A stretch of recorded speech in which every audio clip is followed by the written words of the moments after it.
A fost odată ca în povești, a fost ca niciodată, din de mari împărătești, o prea frumoasă fată. Dar s-a întâmplat ceva? Nu s-a întâmplat nimic, stați liniștit că nu este nicio problemă. Hai repede odată. Cum bine o să faci programul? Să vezi ce frumos lucrăm noi împreună. Este un abuz fără nicio logică. Nu are niciun sens ce faceți în momentul acesta. Are, mă, sens foarte mult.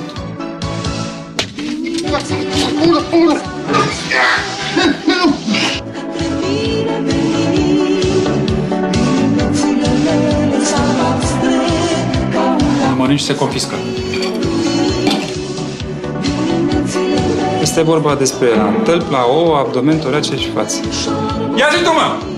Ce faceți voi în fiecare vineri seară? Că știu, vezi că știu? ACDC știi? Da, știu.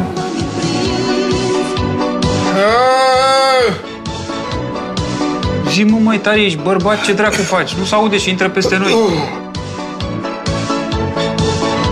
Bă, spun eu că scăpăm amândoi mai bine așa, cine știe mersul aici, eu sau tu?